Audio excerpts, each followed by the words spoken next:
Felicia From the Michaels, moment my you hear his princess, voice, you has been know there are entertaining going to be audiences problems. with a unique Joey style Coco Diaz has of been rocking provocative humor comedy since the stages for 90s, all right? 15 years. With her You've tongue seen in him in cheek, films and she's been television, exploring but such his real topics as the patois, as dynamics his of the fans say, male-female are the relationships, stories from or his as we call past them here in and the his studio, chaotic dirty views on thoughts, life that will make and this the podcast proliferation a different of the beast. sensual Raw feminist. pain and She's a little passion is how to firecracker really rolled up, and that's why I describe love her, this and that's why you're going to Cuban-born, love listening. So New tune in, all right? Jersey-raised animal.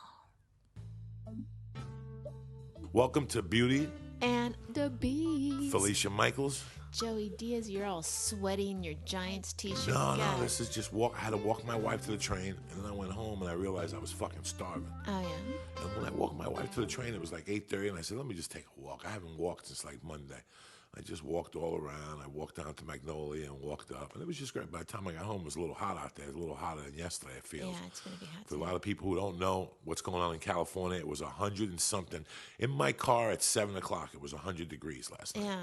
In the car. Now, I'm not bitching. It's beautiful weather. I got to be honest with you. It's not East Coast humidity shit when your undies are sweating, even your pubic hairs are fucking wet all night, you know? Yeah. That's not the way to live. That's why I live. Between that and the Warrants, I got the fuck out of Jersey. Yeah. Humidity just blows, man.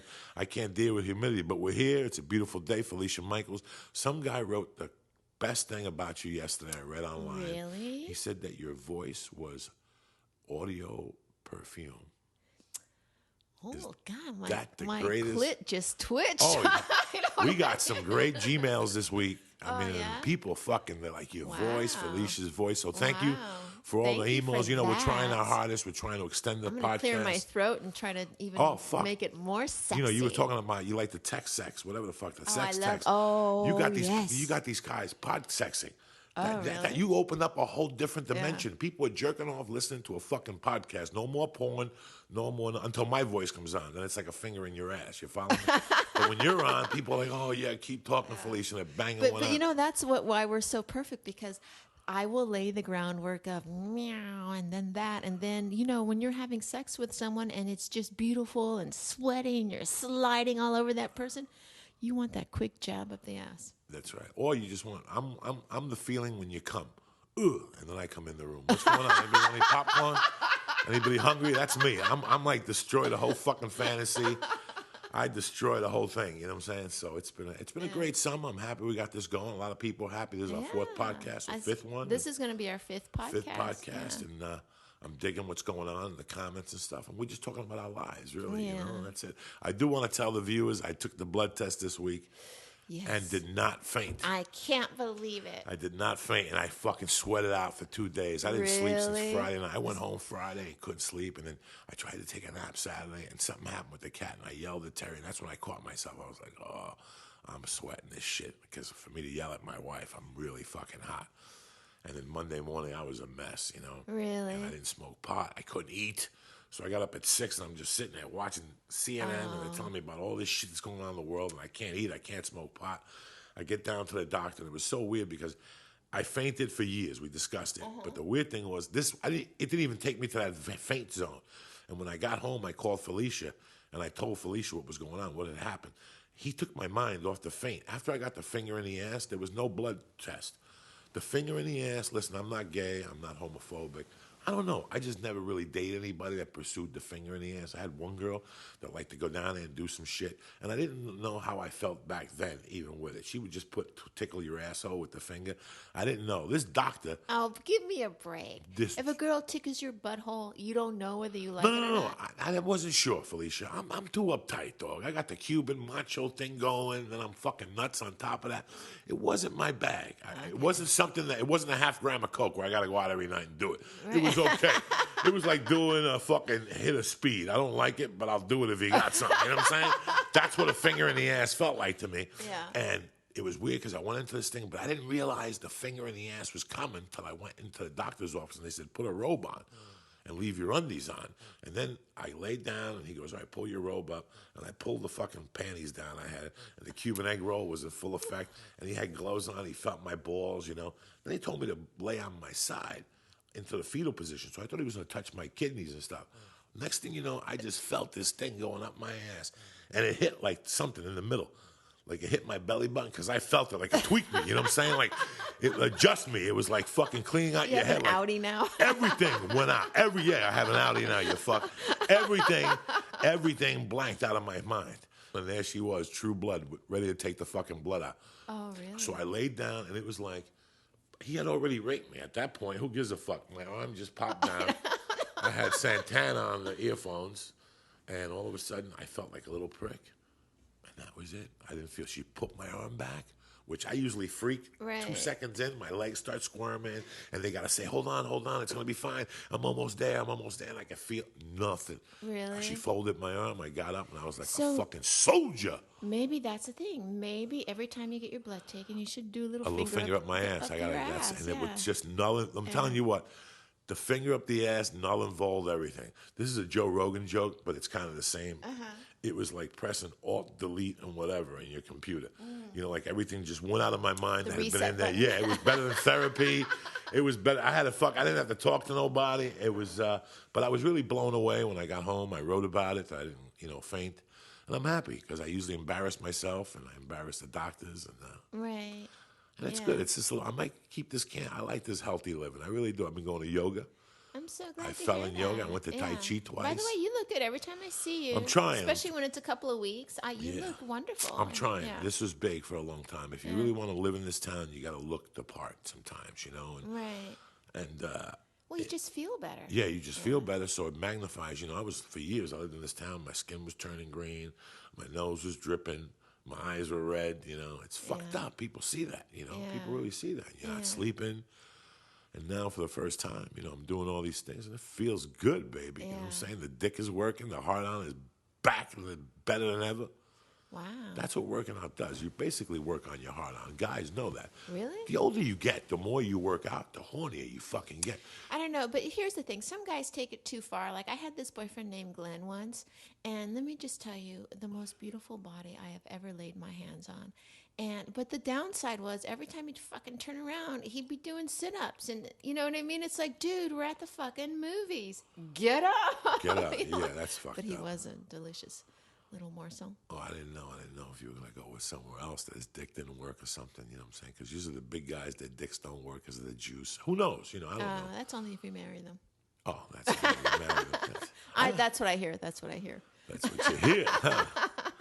I don't know. My dick works better than ever now. You know what I'm saying? Were you ever in a relationship where your dick didn't work because you were in a relationship? Even if you were screaming at your wife, you still wanted to spank Give her a stabbing. Yeah. Yeah, I mean, it's not going to be as luscious as it was before, No, but you that's know why you what gotta I mean? sauce it Like up a little girl's bit. doing the dishes and is in her pajamas, a little pizza stain on it. Don't you just want I to? love all that shit. I love all the sneak up natural. and do That's it? what really gets me. When a woman is dolled up and the tits are out and the cleavage and the hair, it kind of doesn't do nothing. Since I was a kid, never did. Let me see a woman getting ready. Let me see a woman get ready. That's a whole Right. different thing. When you Right. sit on the couch and a woman's getting ready and she's moving back and forth and she's got the towel on, let me tell you something. When a woman is putting that shit in their fucking eyebrows, you come up from behind and put that little finger in that monkey right there in the bathroom with the steam on and shit. That's what's happening. Oh, that's how you And like that to towel roll it. fucking drops right over. Just bend over, put your face in the sink, you dirty animal. Right. All that shit really. When I see a girl do laundry and she's walking around kind of barefoot and her hair's up in a ponytail, that's sexy. When I go to a club and I see a chick with a fucking skirt on, anybody can do that.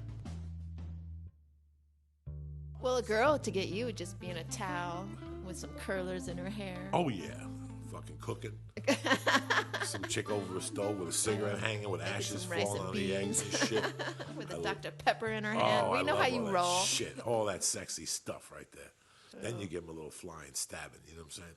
A little a Ringling Brothers stabbing. Flying stabbing. You come in from the room, elbow first, boom, knock them down, and the rest is history. Sometimes when you take a woman off their feet and start fucking, they don't know what's going on. It's tremendous. So let me ask you this. Have you ever been in a relationship where you lived with a girl or kind of lived with a girl where she stopped wanting to have sex? I don't think so. I'm real iffy too sometimes. Like if my head's into something, I don't think about it.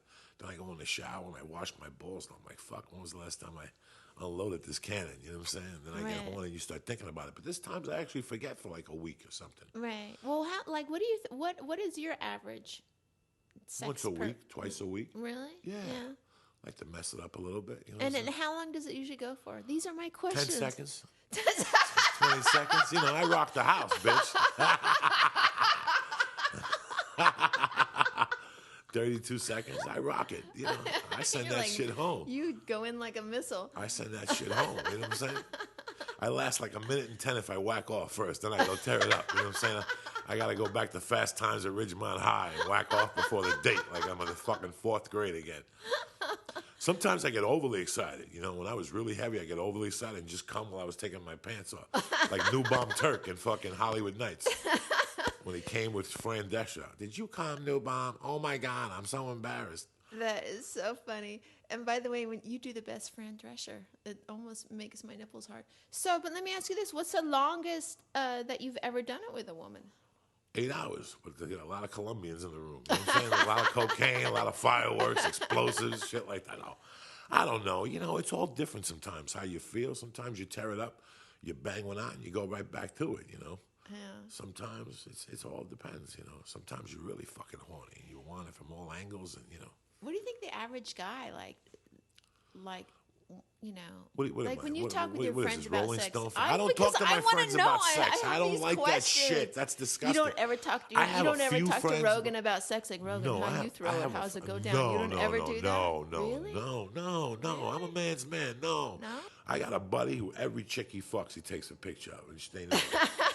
You know, this new camera shit adds a whole new dimension to fucking. He takes a Bro, he picture. fucks 3 different chicks a week, and he'll send me 3 Can you different imagine pictures. if Wilt Chamberlain took a picture of every girl he fucked? He could put a collage of his own face on a fucking billboard. That's how to do it. But there was no cameras then. You got no proof. They're living off legend that they slept over 1,000 women. Hey, what's going on, Felicia Michaels? You know, Joey, we talked so much yesterday about soul power.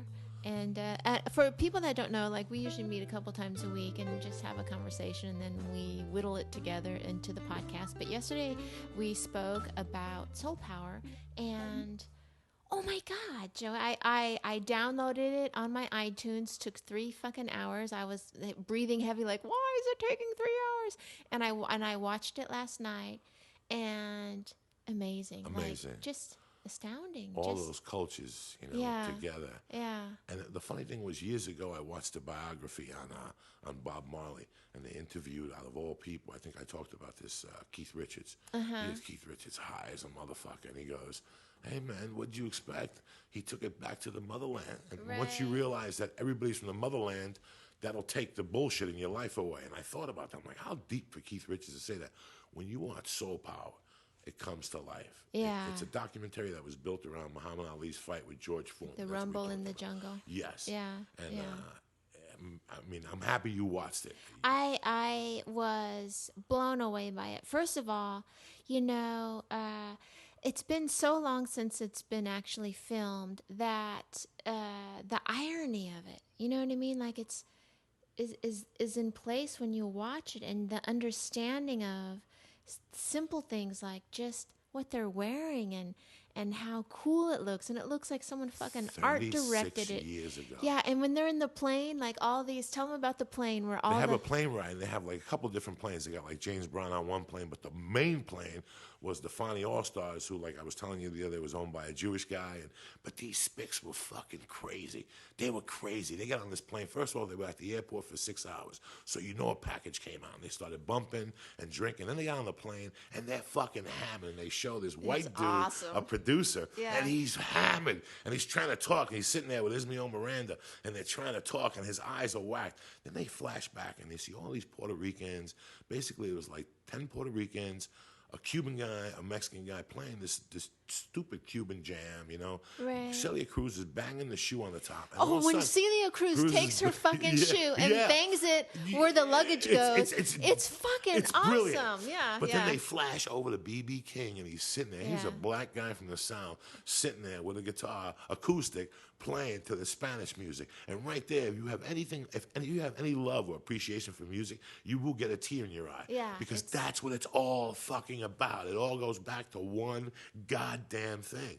And it's, Felicia, I'm so proud that you watched it. You got it. I enjoyed it tremendously. And here's what I also really liked. Not only is it all about the music, but Don King and Muhammad Ali are sitting there, and they're talking about you know what they usually talk about.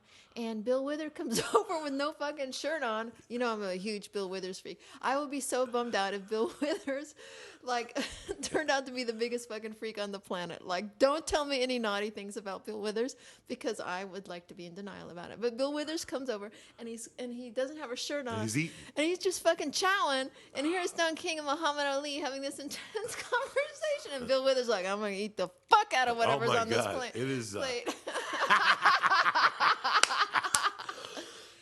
After that 16-hour plane ride with those Puerto Ricans, I gotta eat, bitch. He was like, his shirt was off, his afro was twisted, he was sweating profusely. Yeah, and he could have used a couple of sit-ups, but he didn't give a fuck. He didn't give a fuck. Gotta eat. The food is there. It was you the eat. first time you really seen reality TV. And you know what? This is what I meant about the irony of look. You can appreciate the irony of the time now, because you see the guys, the producers in their hotel room, you know, trying to get all this shit hooked up, and they're doing it by fucking walkie-talkie and radio, because no cell phones. Like, they put this fucking thing together by walkie-talkie, like commandos. Telefaxes or and these whatever. things weigh 50 pounds apiece. They had like a little Puerto Rican holding it with a wire. It was like being in the army. And they put the whole show together. Today, it takes 3 fucking people to put 9 people to put that same show together. Yeah. And oh my God, it's amazing how they did it. And not only the musicians they showed, but also the producer, also the guy that's actually the big guy that's setting up the stage. Like, of course there was that fucking guy. Like, you Always. forget, like, every person in the documentary, you can imagine the story that they took away from that. It's just incredible. The most important thing was Hector Lavoe was a filthy fucking junkie, tremendous musician. Oh my God! Get Willie Colon's like second album. Willie Colon's got the gun to the Puerto Rican's head on the cover, else whatever. It's got like 4 songs. You listen to that, you know where Hector Lavoe's coming from. And before that tour, he went clean. Like for the African tour, he actually went clean, no heroin.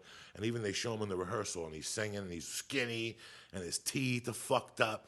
But this guy was just amazing. Just the musicians, the backup singers on there. And if you ever have a chance, don't stop there, because all these guys taped concerts, but they only showed 1 song on Soul Power. Right. So if you really look deep on Amazon or something, you'll see like the Fani All-Stars in Africa. Oh, really? And that's got the one El Raton, which is going to be one of the songs we're going to play for you pretty soon. It's the Fani All-Stars with George Santana. It's this jazzy little blues jam that's fucking brilliant. Yeah. And they have, it's just amazing. Just get the Fani All-Stars live in Africa. Yeah. And then they have James Brown in Africa, and they have like B.B. King in that, because they all had concerts there. Right. They just cut them down. But the one thing, the reason why Felicia loves Bill Withers, she even put it on my soundtrack to my marriage pictures. But when I seen that song, I thought about you. He sings, I hope she'll whatever. Right, yeah. It's so weird, because if you feel the energy in the air, everybody's out there dancing, jumping, fucking yelling, screaming. Bill Withers takes it to a different angle. Oh, I know. Comes out That's with an what acoustic I was thinking. guitar. Like, the balls to be The brilliance. Like, The brilliance. I'm gonna do an acoustic song Yeah, here. fuck it. I'm gonna just do this, and there's like, and it's packed, and there's kids playing, and all this energy's crazy. The spinners were just fucking on, and he's like, no, here we go, and to do something Different. Like so. he just took the energy to a different place. so- And by the end of the song, you're sitting there going, because at the beginning when he did it, if I know myself, I would have been like, what the fuck is this? I just put on my dancing shoes, you know? Right. But by the middle of the song, he grabs you. Once he does the song, the long note, he grabs you. Oh, absolutely. But the thing is, when he's sitting there and he's just doing his guitar and singing, and it's just like, to me, that is so interesting as an artist, because you just have to banish all self-awareness of yourself away. Like, to have that kind of control and that kind of Balls, moxie, to go up there and go, fuck it, I'm going to change the tune of to this. channel that I'm going to without commit any to it. fucking distraction. He committed to it. It's crazy. He committed to it Yeah. and brought the room to him. Yeah. He brought him into his fucking living room, which is a gift unto itself. Never mind playing the guitar and singing a song. The gift was he brought him into his living room and said, hold on, I know you want to watch ESPN, but stop right here. Give me 3 fucking minutes of your time. Bam! And that's it. You were hook, line, and sinker. Fuck ESPN. Won the hell of won the Yankee game. Yes, it is. You know, I'm happy that Felicia were both into music. Like the other day, I got home at 4 in the afternoon, and The Song Remains the Same was on VH1. And all bets are off. Like, I had to take chicken out. Fuck it. We went to the diner and ate or something. We went to Vittorio's that night to eat spaghetti. You know, and I've seen, how many times have I seen the siamese the same? 2,000? As much as Chinese Connection with Bruce Lee. And every time I'll stop and watch it. But I like when they come up to him before Since I've Been Loving You.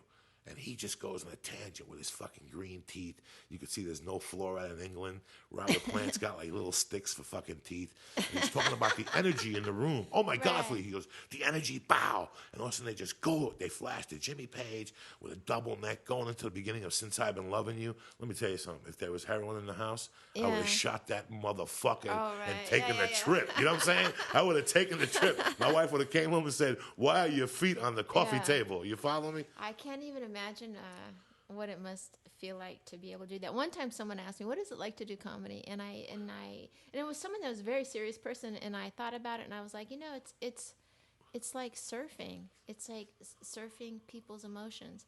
And that person laughed at me like I was the biggest fucking idiot on the planet. But I stand true to that. You know, when you're on stage and fucking people are digging you, and you don't even give a fuck. You don't even give a fuck because you've controlled all your shit. You know what I mean? That people, I don't really give a fuck when I go on stage. Where I take it, when I first moved here, you give a fuck. There's executives out there, but there's really not. Once you eliminate them, you become a true comic. Once you eliminate that shit, that's when you speak. It's hard, though. It's very hard. Yeah, sure, you don't know who's in there and who watches you. It. I ate death on Monday night at Sal's, and there was some people in the fucking room. Oh, really? Oh, yeah, I've been eating some shit lately on stage. I don't know why. That means something good is about to happen. Yeah, that means my happen. character's about to bless something. Something's going to happen. So, that's it. Let's take a breather. Okay, great. Beautyandthebeast.com. Hey, we got a lot of Gmails. Tell them where to send us an email, Felicia. You can send us an email. And by the way, we both read them. Joey answers them pretty religiously. And when I can, when I'm not kicking little boys' butts, I try to read them too and send back some answers. But you can email us at beautyandthebeastpodcast@gmail.com. We'll be right back, animals. Bye.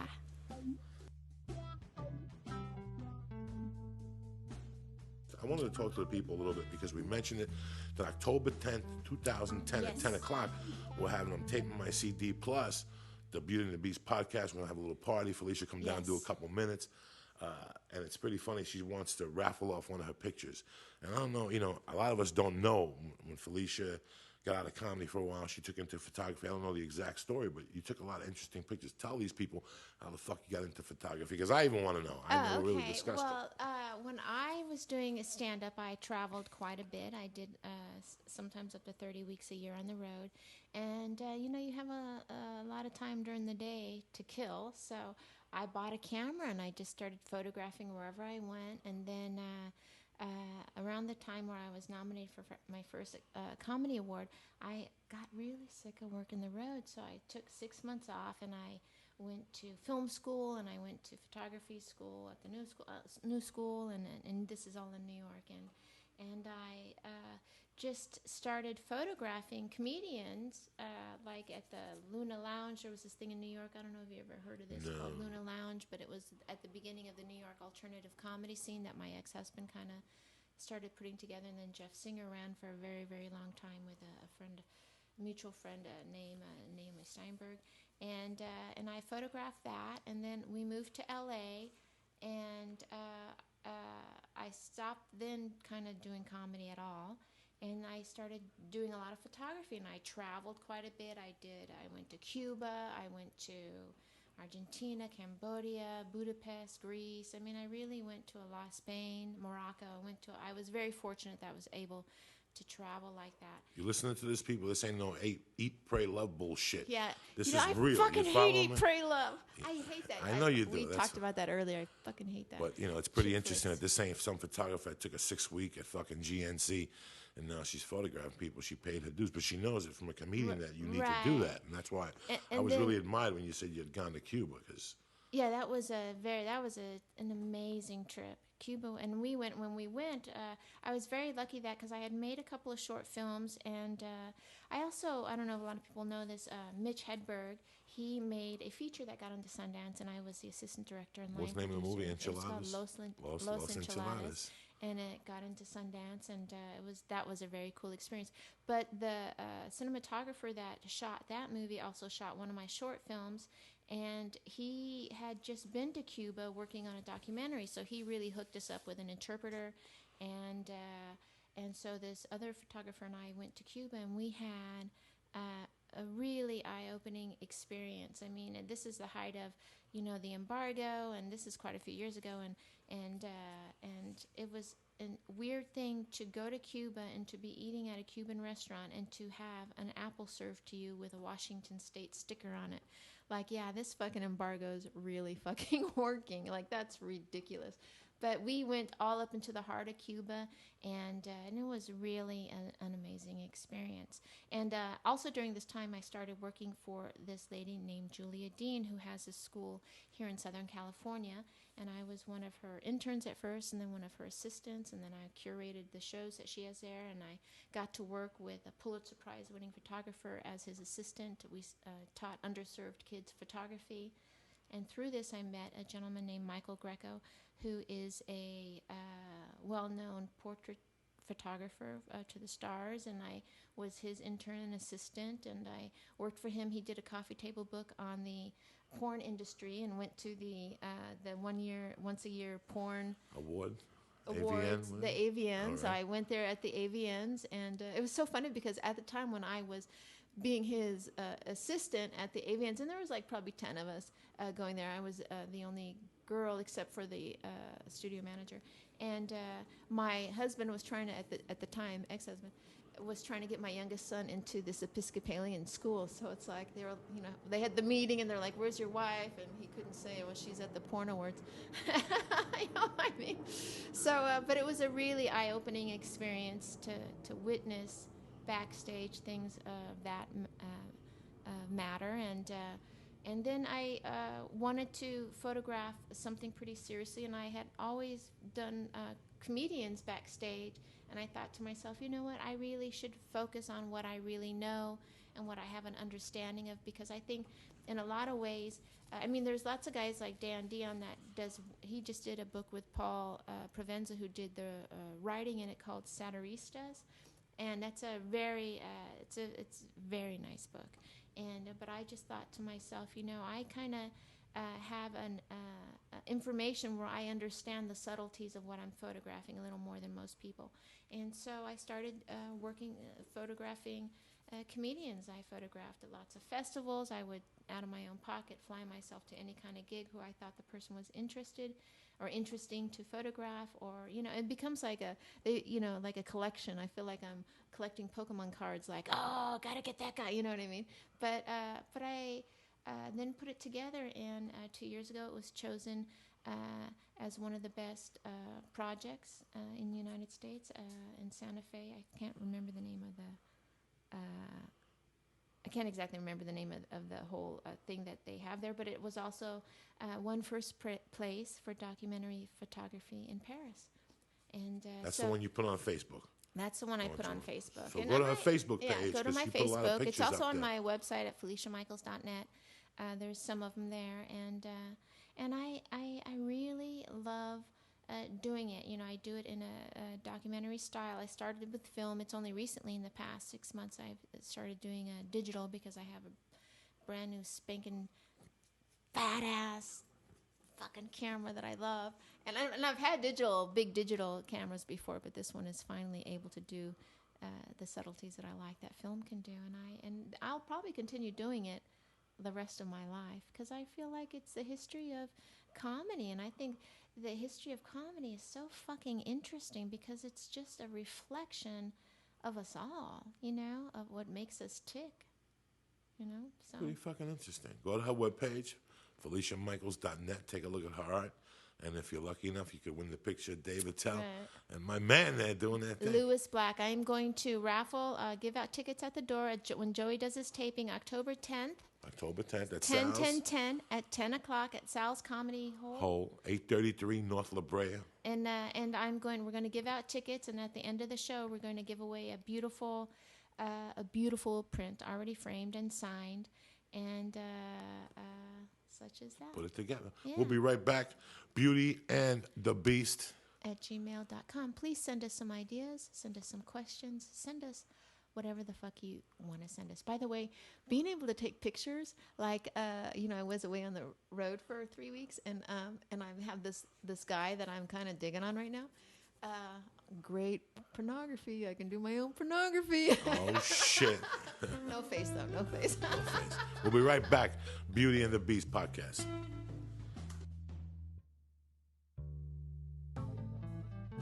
Wait for it. Wait for it. Wait for it. And... Greetings. Welcome to the Beauty and the Beast podcast. Felicia Michaels. Joey Diaz, What's can I happening? just tell you look snappy in the cargo shorts. You like these, huh? God damn. I'm a fucking animal, but You you know, look there's some men tremendous. the The you're hair very is smoking sweet. today. Thank you know what you I'm very saying? much. Thank you. It's like certain guys who can talk dirty, and then certain guys who can't. Certain guys can wear cargo shorts, and certain guys should never wear Thank you, cargo brother. shorts. By the way, I listened to podcast 4 this morning, and I You got to tell you, did? it scared the shit out of me.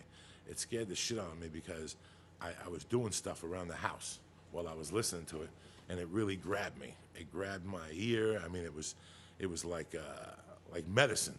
Your voice, and I could hear you laughing, and just the topics we were talking about. I listened to a lot of podcasts, and it was real. And it kind of scared me on how real it was for a second. I started having weird thoughts. But if you're enjoying this podcast, we're enjoying it laying down for you. That's just that easy. It may be a little too real for some people, but some people like it, and that's why I'm excited. That's how we want to roll, right? Yeah, this is a real show. You know what I'm Yeah. saying? I mean, this ain't no Well, okey doke shit. Since we've started this, Joey, I got to tell you, I get so happy when you think I'm funny. Oh, please. Yeah, I do. You're a badass Yeah. bitch. It's like I want wouldn't to be in the room find with you. a guy that'll fuck me and tell me I'm smart, and I want to find a guy that just thinks I'm funny. Yeah, I and, wouldn't be in I've this room with you. designated you in that category. You know, if you listen, you were talking about photography earlier. Whether it's photography, whether it's basketball, whether it's motherhood, you have a system, and you really dedicate yourself to different things. And I respect the journey. I don't respect people. I respect the fucking journey. I respect when you find out somebody's story. You know, Houston Alexander, I told you, is a fighter, but he's got 5 kids. He has to get up at 3 to go train.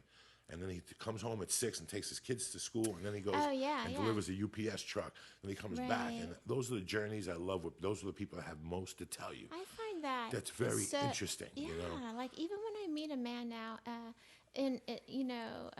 at my age, but I love to hear the backstory. Like I want to know like how'd that happen, and in fact, I had some girlfriends over last night, and we were having a couple drinks, and I forced them to listen to the podcast, the first one, and it was really a lot of fun. You know, sometimes you just have to tell your story to people. People don't really know. People see you on a stage and they think about if you go to YouTube and you go to my Payaso Slam, I'm filthy because they wanted me to be filthy, but it's not really who I was. And I look at that now and I feel really bad that I put it out there like that.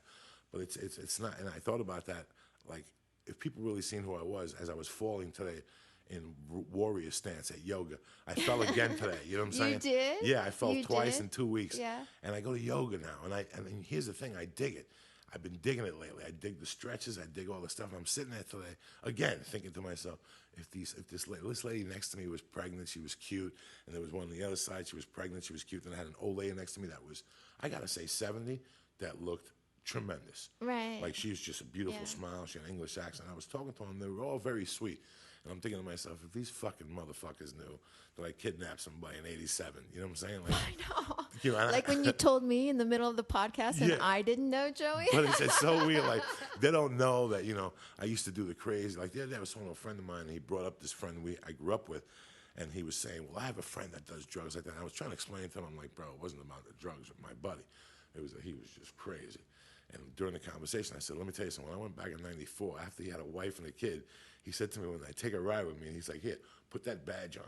What would you do if you were in a car with somebody and you're driving to the city? You're thinking you're going to get Right. an 8-ball of Coke. Right. And all of a sudden he goes, we're going to pull over, open up the glove compartment, take the badge out, and there's a windbreaker in the back, and give that to me. And he goes, there's a gun back there. It's only got like 4 bullets. I got the gun, but they're not going to shoot at us.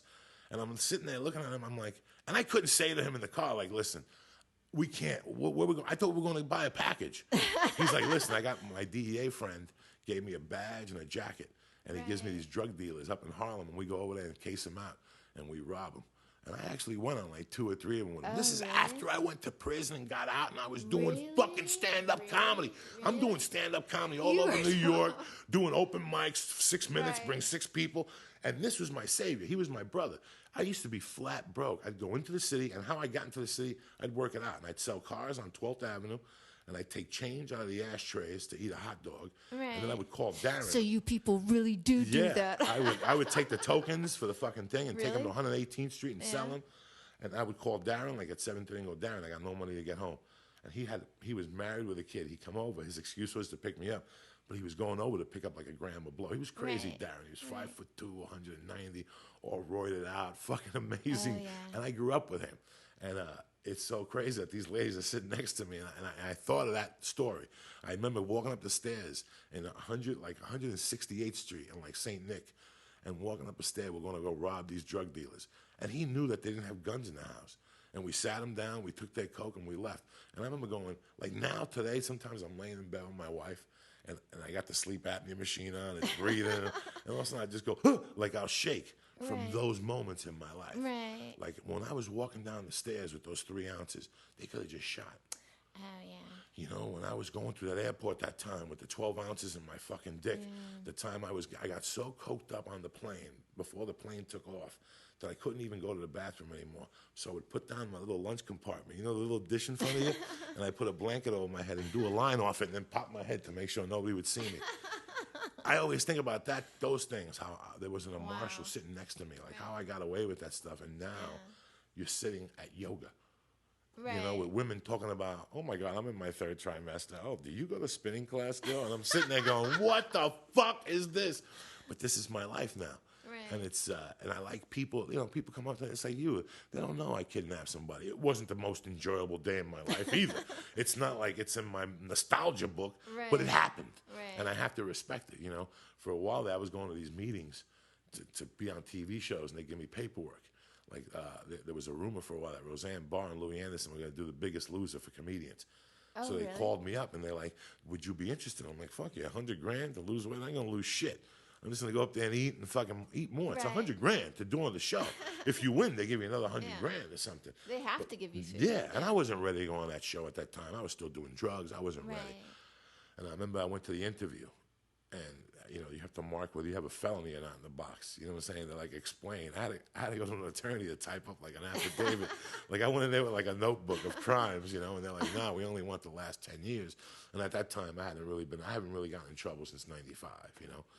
So no trouble, like just assaults up in Seattle, no biggie. You know? Sometimes people need to get a smack to the fucking mouth, you know. But it's so weird how I see my life now sometimes, and I actually shake when I think of those times. And it's like, oh my God. You know, one time we robbed this house, and the lady had a Siamese cat. This is my first experience with cats. What's that? Oh, really? And we used to go to this drug dealer's house, this Colombian lady. Right. This is 82, guys. Scarface hadn't even fucking come out. Yeah. And in Union City, there's a lot of Colombians, and this chick was big. She always dressed in white. Instead of having, I thought she had like she had a parrot in the living room. But in the bedroom, you'd have to go over, give her the drug, give her the money, and she'd go in the bedroom. We always thought that she'd weigh it up in the bedroom. Right. She'd never open up the door or leave the door open. We never seen what her bedroom was. Right. So she jacked us once on an 8-ball. So me and like 2 buddies went down there, and we made my one buddy go up there. He's like, I don't like to climb. We put a gun in his back. We go, fucking climb up there. So he goes in. The reason why she wouldn't open the doors because she had one of those skinny Siamese cats, the skinny fucking Right. Egyptian-looking ones. Right. That was violent. Yeah. So we're like, Mike, what's going on up there? And all of a sudden you hear, and he's like, I got a cat on top of me. I'll never forget, he comes to the balcony to look over, and the cat's on his head, and there's 2 claws pulling his eye up like this, and he's like, I'm coming down. And he's trying to pull the cat off his head, like he's got the cat by the neck. Right. And we're like, don't fucking come down. Don't come down without the coke. He had to go back in with the cat on his head. He punched the cat or he did whatever. He threw like a bag of coke on a bunch of jewelry. And he tried to hook his leg over again as he's coming out. You just see the cat fly out of nowhere and grab him again. And we're down there. Don't fucking come down. We came down. We robbed the fucking house, whatever.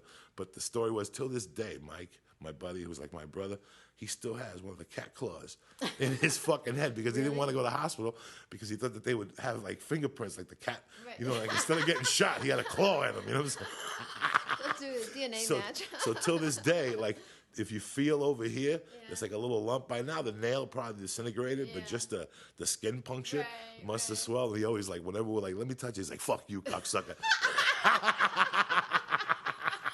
It was your fault that cat fucking attacked me. You didn't tell me he was up there. I would have brought cat litter. You know what I'm saying? Oh, shit. That is awesome. Wow. Aren't you lucky to be listening to Joey Diaz and his wonderful stories? And then after we robbed that house, like she was connected big time. So one night, this is 3 years later, I had gone to college. I forgot all about we robbed this lady. So I'm leaving for Colorado. I had my mind made up. I was going to Colorado Springs. It was the #1 growing city. It's June 30th of 1985. I had already lived in Aspen. I'm going back to Colorado. And it was a mess by then. Colorado Springs was a mess. Don't get me started on Colorado It was a Springs. fucking mess. And I get to this bar. It's my last night. I'm at the spot in Union City. I'm having a great time. I'm doing powder. I got this Asian credit card. I'm using it. I'm buying gold and shit. And all of a sudden, a buddy of mine from years earlier comes over. He's like, how you doing? He goes, can I talk to you on the side? I go, yeah. He goes, listen, man, that lady sent out like 10 guys looking for you. They know you're in town. They've been looking for you for 2 fucking weeks. They just haven't found you. They're going to shoot you. This is what I got the night before I left town. Like, I'm like, what? And they're like, yeah, she's going to shoot you. I go, fuck that. I'm with 3 friends. I go, you know what? They come into Union City. Let's get the fuck out. I don't want my friends to get shot because of me, you know? Right. But 3 years later, this lady, and I didn't even know she knew it was us, but she had figured it out some way or the other, so life is a motherfucker. Wow.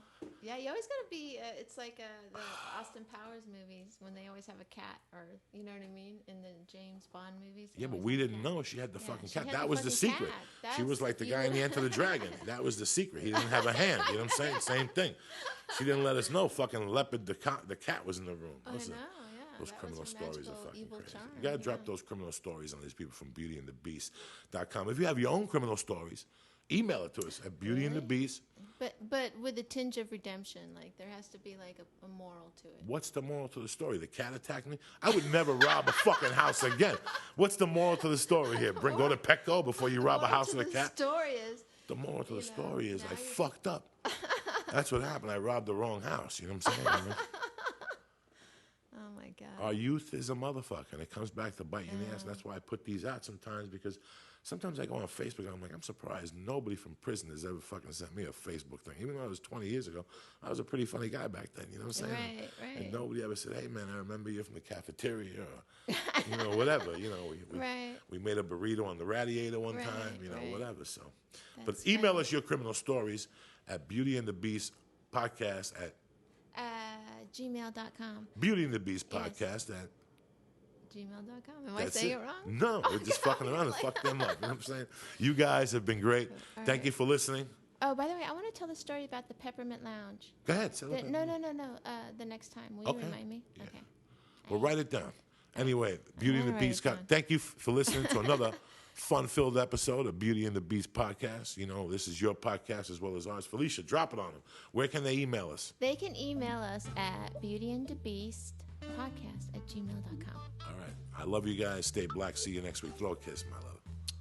There you go. Mwah.